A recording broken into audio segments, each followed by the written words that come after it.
So this is Tim Evans with Crack Eraser, and I'm over at Warnhoff Glass, and I'm getting the windshield replaced in my 2000 X5. I did a video, they just replaced the windshield in my 2012 X5, but we had the radio playing in the background and YouTube took it down for copyright infringement. I didn't know they'd do that, but they did.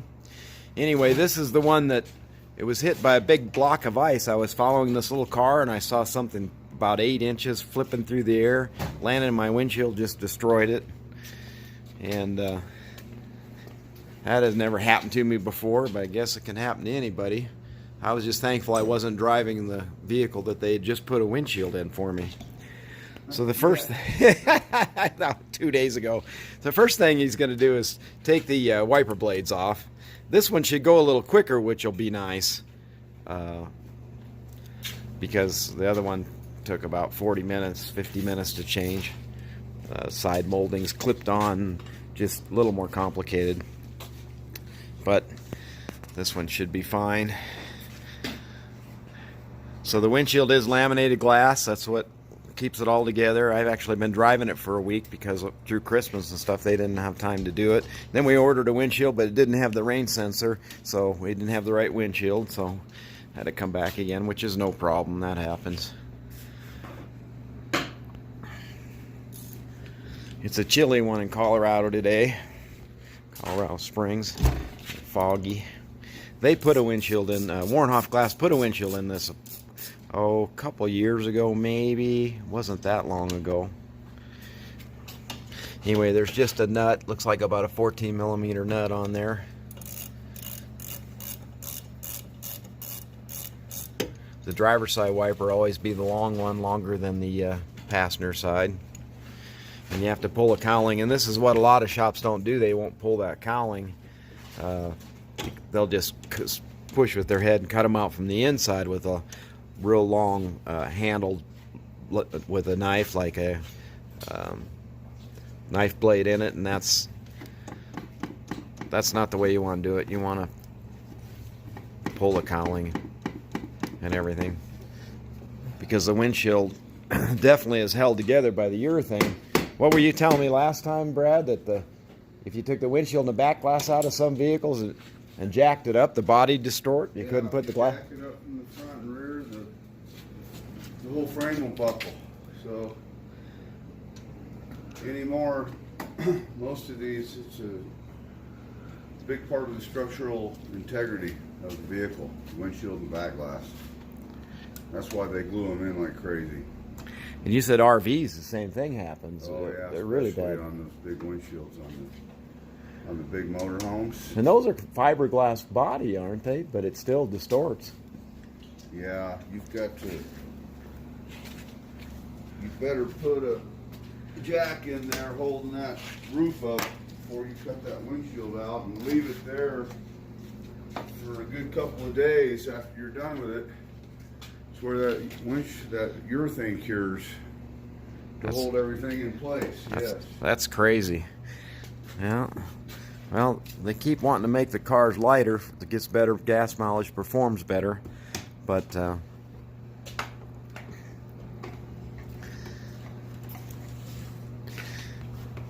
all these, they use these little plastic buttons in there that they have like a little screw head, but you really can't unscrew them. You kind of have to pop the center of them out and get them out, and they get old and crispy. I'm sure on this thing, since it's since it's 20 years old. Yeah, you gotta be careful with these things. Yeah. Yeah, we used to, back when my dad and I did glass years ago, we used to carry a whole bunch of extra ones. These around, it was a pain, little roll-out kits. But you get pretty good at saving them. Yeah, so you just got to get all of those out first. The wipers are already off. We really struggled getting the wipers off on my 2012. They were just on there. It took us 10 minutes, 15 minutes to get those buggers off. But so this would be a nice one to film. But I wanted to show about how a windshield is put in, what these guys have to do at Warnhoff Glass. It's a lot of work changing a windshield, and to do it right without messing stuff up, is harder than what people think. And as Brad was saying last time I came down, a lot of people don't know they have heated where the wipers set. They don't know they have a rain sensor. He said a lot of people say, oh, I don't have a rain sensor, and then they get the windshield and it's not the right one. So there's always that. Some of them they'll put the so this one they did. So they'll put the after they've been changed, they'll put on there the windshield number. Like this one, it's probably going to be hard to see with the light. Maybe we can. This is an FW foreign windshield 2139. So if I would have known the other day when I had Mackenzie order the windshield, I would have told her it's an FW 2139, and then she would have got the one with the rain sensor bracket, which I guess they put the windshield back in there. So, but we haven't pulled this one out. Anyway, you'll see that. But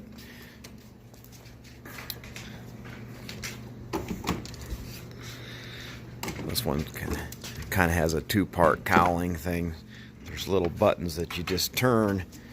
You just turn these, and then a quarter turn, they pop out. Yeah. My 2012 had similar. That's where the cabin filter goes on this big beast. And under those two, it's a big filter, just slips in. So he's just about got the bottom cowling off.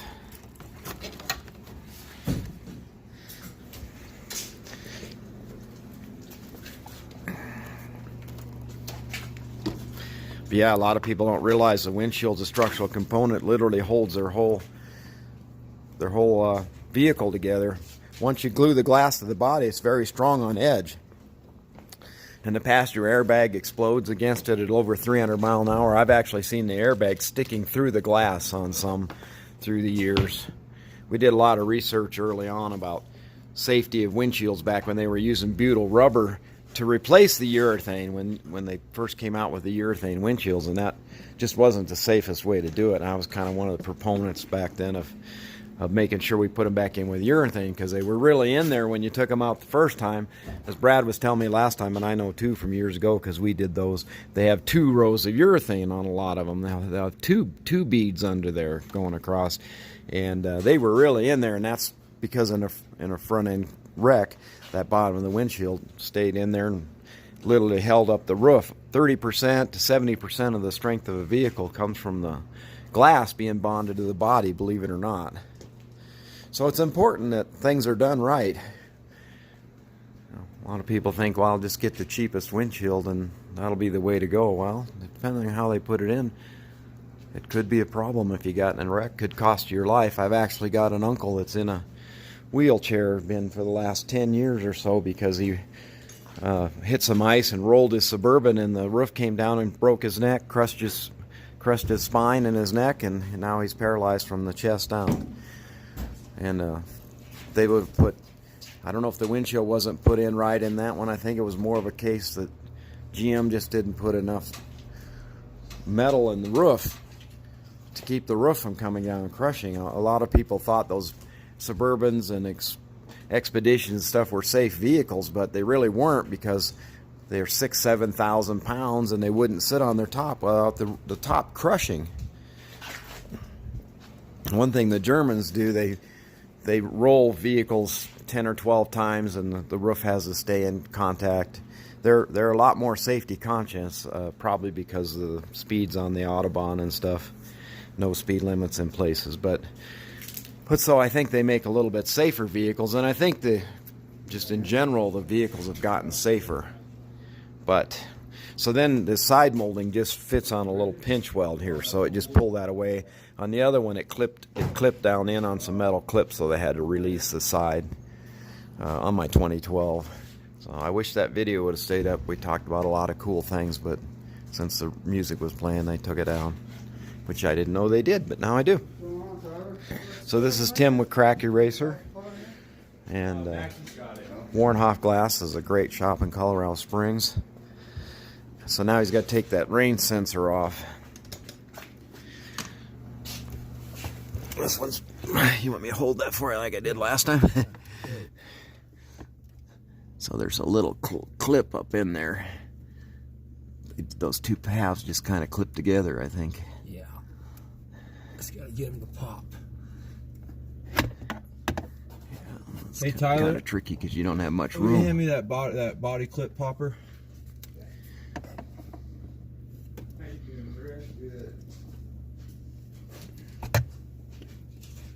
Things are really easy to break.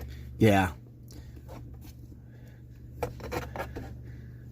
Yeah, and this thing, everything's old plastic on this. Okay, well, let's try from the bottom.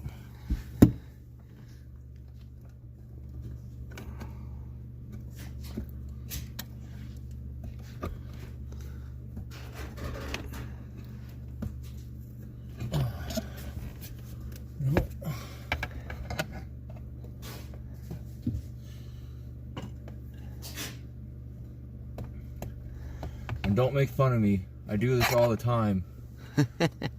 YouTubers. Yeah.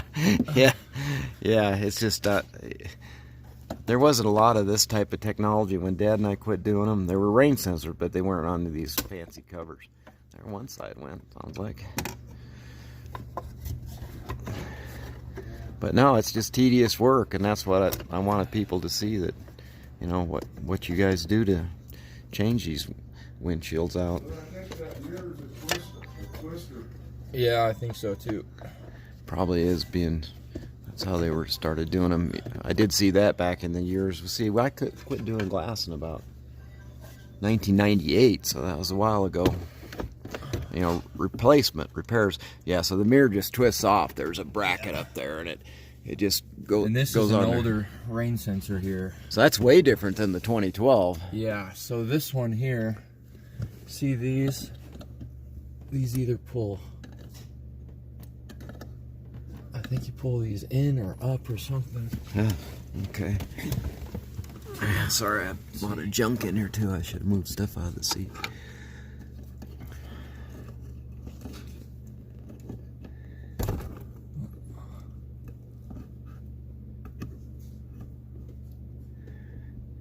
My 2012 had metal clips on the side, which were kind of a pain in the butt too.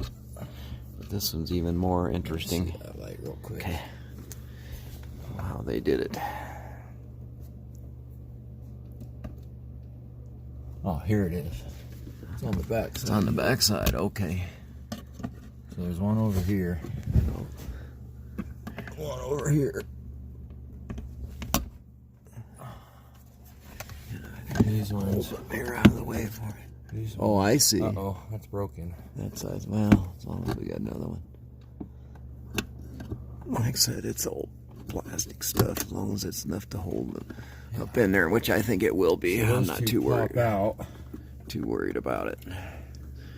This thing's got 204, and then that just pulls right off there. And then there's the rain and sensor. they have an interesting bracket on there. Yeah, I remember you telling me that the other day when we had the wrong windshield. Yeah. Oh, who knows how many windshields? I got the rubber off. Okay, yeah. Who knows how many windshields this thing had put in it before? That could have been broke from the long time ago. That little clip, but it looked like it's clipped in there enough. It'll stay just fine. So then now you can see That the new looks one. like the same one. Yeah. Got Yeah, the that's same the first bracket thing. Is it the same? Did they send us the right one? With our luck, we better double check it. Yeah. Yeah, I think that's just the glass business in general.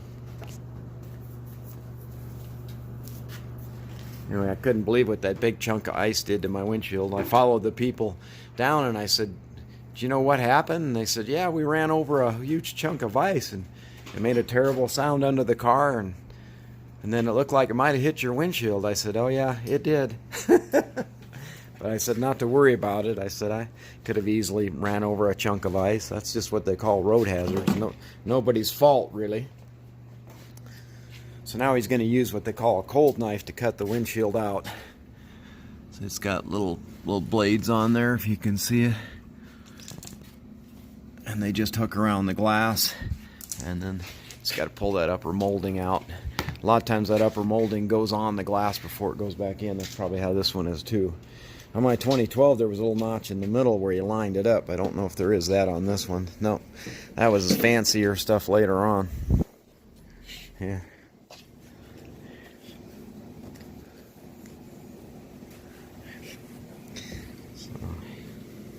Anyway, you can probably see that it's laminated glass. See, they're not very thick. That's why they break pretty easy. It's like a 1/16. I mean, it's just not, there's not much. The light might be a little better.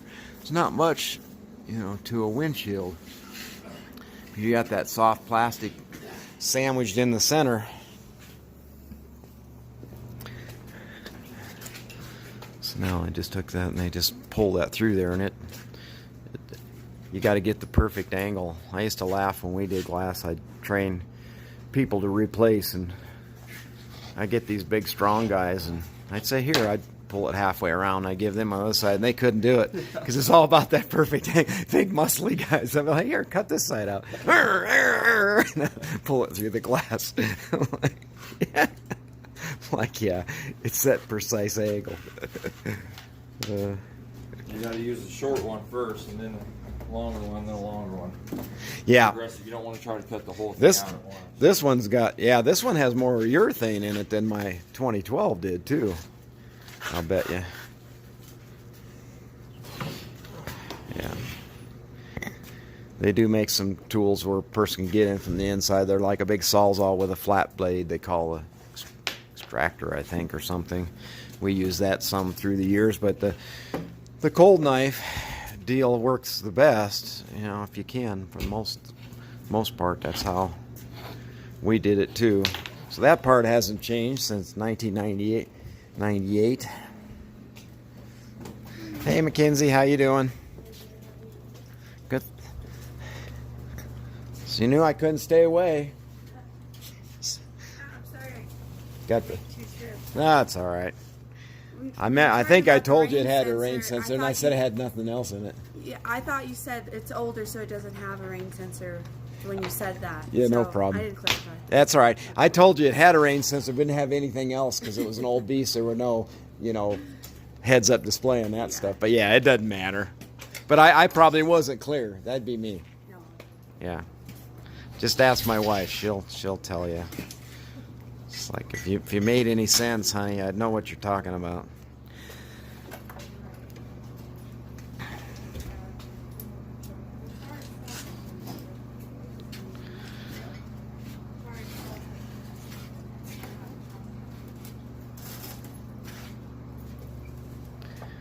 And those guys have to be careful. If you slip with that cold knife, you'll really etch the paint because they're sharp, and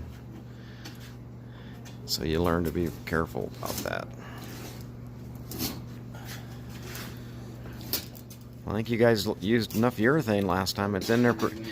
It was safe. It's not going to fall out, and that's the point. That's how it's supposed to be. And then they'll probably have to use a cold knife from the inside because you can't. I mean, not a cold knife, but a long, what we call long knife. They have all kinds of different ones now. Brad was showing me last time. He actually invented the first one. He's probably got it in his kit here. He took a piece of tubing and smashed it flat and stuck a blade in the end of it. And I think they actually used it last time on mine. But so he was saying that equalizer, he actually had made that first tool, and those people end up doing that and growing a great big company. Equalizer sells all kinds of stuff for the windshield removal, auto glass industry. So, and this could have 2 rows of urethane on the bottom too, huh? It could, but probably not. Most likely. It's just further up in there. The sprit's so small. Yeah, it's just further up in there. Sometimes they bury it up, not close to the edge of the glass. Careful not to cut your hand going across that broken part.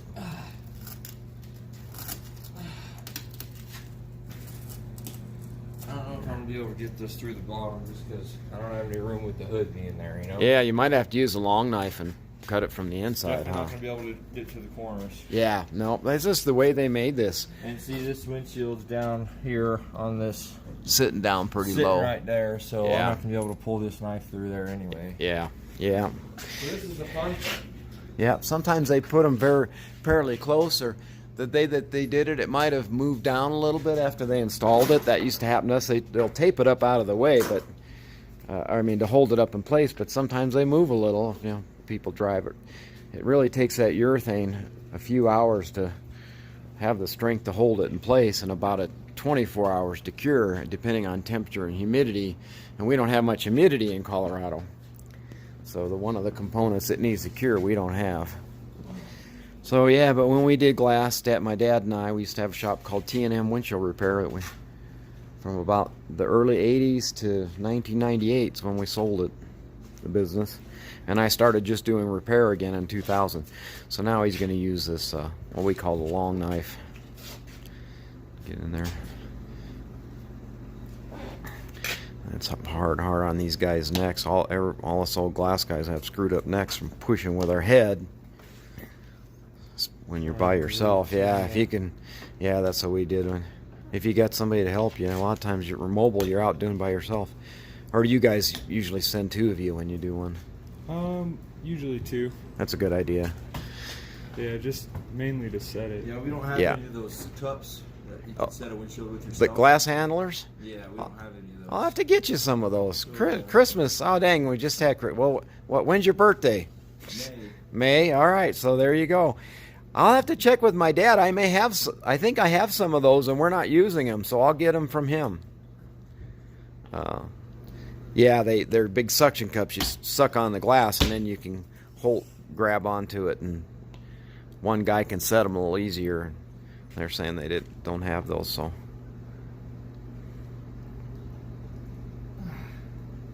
Wow, yeah, that thing's really in there. So I thought this one would go a lot quicker than my 2012 X5, because this 2000 X5 had been done before, but no, there's always just a lot of work getting these buggers out of there.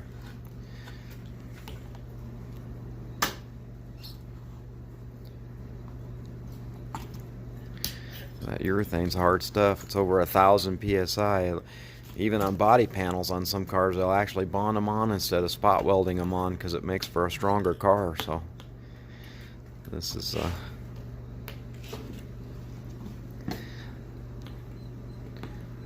why the windshield is a safety component in your vehicle.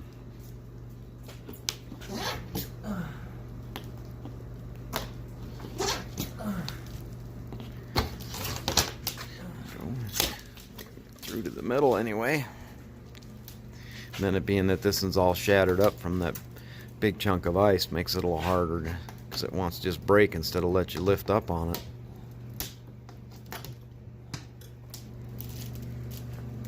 So yeah, the passenger airbag explodes against the glass at over 300 miles an hour. On the driver's side, it explodes against the steering wheels. So it doesn't use the glass on the driver's side to deploy, but it does on the passenger's side.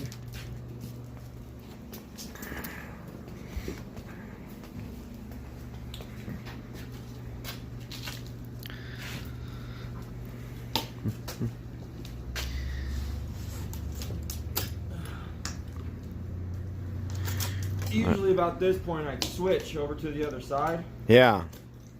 but this other side of the windshield is so broken, and I'm going to get whatever I can from over here. Yeah, you don't want to be sticking your head on there. And if you have some big gloves, sometimes it makes sense to do that too. I've racked my knuckles against that broken glass years ago and cut the snot out of them. Okay. Like one time I cut just the tip of my thumb off. When I first started doing glass, I cut the little tip of my thumb off with it. But that hurts and bleeds a lot more than you'd think. Glass in your eye. One time Dad had a long knife. It slipped and stuck himself in the forehead with that blade you're just using. Didn't stick itself in the eye. Yeah, it's kind of dangerous. There were some guys I trained one time. I can't remember. They're from back east somewhere. This is years ago. And they were crazy. They didn't use the handle on their cold knife. They just grabbed both hands on the part that goes up vertical and pulled it around the glass. I don't know why they did it that way. Yeah, they did. And then they would put the urethane on the windshield before they would set it. It would be on the glass, kind of like they do them when they make them. Yeah, it was different. It doesn't really matter if you put it on the body of the glass, but that's how they did it. But anyway, he was doing a quarter glass, and he slipped and he cut all the tendons in his wrist. About lost the use of his arm. Yeah, so that can be dangerous for sure. Hey, Whiskey, how are you today? You remember me from 3-4 days ago? Yeah, hi. You lost your ball under the vehicle, so I had to get that for you. Whiskey's a fun little dog. He's very sweet. So yeah, and Brad's son's name is William, is that right? Yeah. Yeah, William. So, and your name is? Tyler. Tyler. So William and Tyler. And William's Brad's son. You related to, or? Mackenzie. Oh, okay. Girlfriend, yeah. Oh, okay, yeah. I like Mackenzie. She's a great lady. They're all good people down here. I mean, I love independent shops. Of course, I was one for years, but I just think you get better work. You get, a lot of times they're a little more reasonable. Tyler's saying yes. Yeah, and it's a good thing that there are independent shops, because Safelite has taken over so much. They're answering the phone. They're sending their own people out. But they've also raised their prices. They've gotten kind of expensive, haven't they, Tyler? Yeah. From what I've seen. Mackenzie would probably know more about that, but yeah. Isn't Safelite kind of high on their stuff now? I know they... And this is what I said years ago when they got a big percentage of the market, because they're answering the phone, sending their own people out. Why are they going to do it more reasonable? What's the competitive part of that? Yeah, we don't call Safelite unless it's like emergency. We have nothing. Because even the glass to you is higher. Mm-hmm. Yeah, it's And then, almost, it's pretty much retail, our cost. is it? So they're not helpful to the independent shop at all. That's the other thing. That's the kind of stuff they do.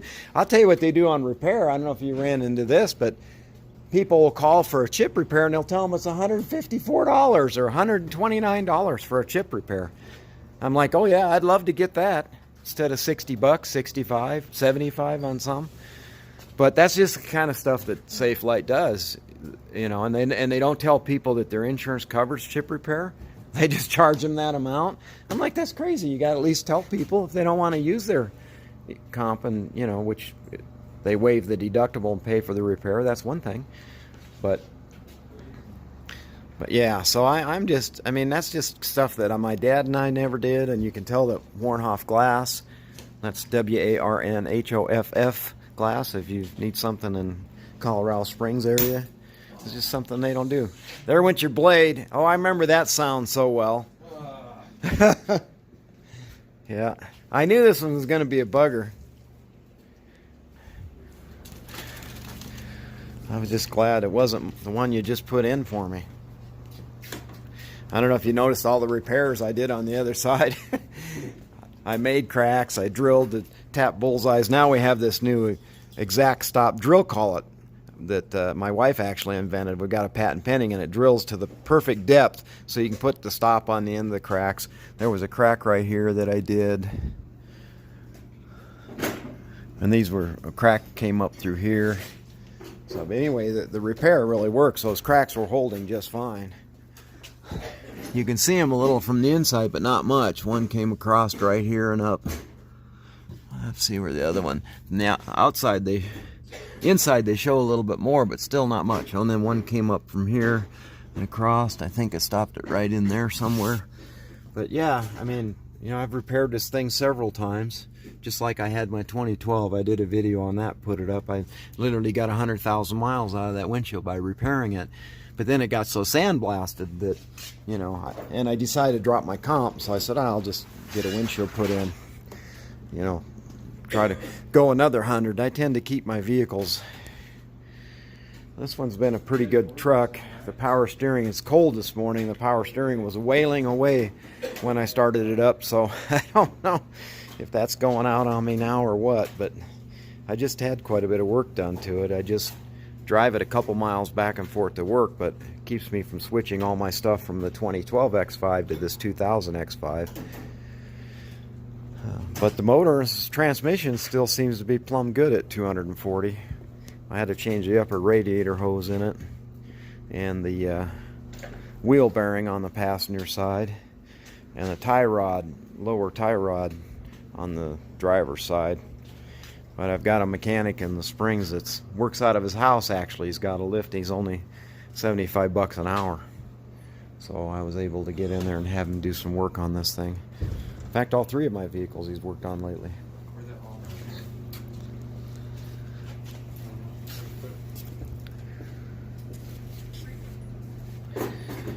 anyway, it's just a time-consuming thing because of all these little things you run into. You know, they, like I said, they couldn't really lift it on this side and cut it out on the bottom because it was so broken up. It was sitting down on the bottom, the body a little too much for some reason. I don't know if it moved a little. We put the last one in. I mean, I've seen them from the factory like that. Sometimes that's just where they actually sit. This one, it looks like there might be a little more room up top. So, but you know, the molding was sitting where it was supposed to be, so they had the windshield, you know, pretty well where it was supposed to be. You know, it's just kind of the way it works.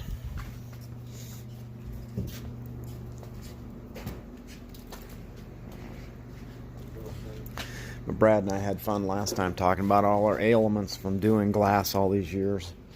We all had the same thing: tore up shoulders, screwed up necks.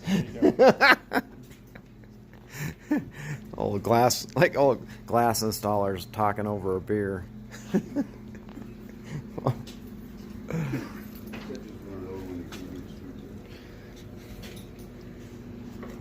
Honda or whatever it is. But one of the reasons why these windshields are so expensive is you gotta get this special little bracket, and that's way different than the one on my 2012. This part's the same where the mirror goes on, but that part's totally different, unique setup. And they have to have this, they were telling me, they have to have this dark, which is called the frit, with a little window. That's what, when that window gets covered by rain or whatever, it's just looking through there all the time, then it tells it it's blocked. It senses that, hey, I'm blocked, and then that what tells the wipers to come on. And they had that even back in 2000. What they didn't have back in 2000 is, like on the Subaru EyeSight, they have 2 cameras, and it actually stops the car if you're inattentive and, you know, distracted when you're driving. It'll actually put the brakes on and stop it. It warns you first. But those windshields are about $1,200. So I'll do a video on that next time I see one of those when I'm out doing repairs. But a lot of your new windshields are $1,000, $1,200. There's your ball, huh, Whiskey? We played with that last time. You thought that was fun. Yeah. Yeah. Your fetch, your idea of fetch is more of a keep away game than a fetch game. Yeah, I know, but it's fun for all. You'll see my doxy in a lot of my videos. I usually got my boy with me, but I didn't bring him today.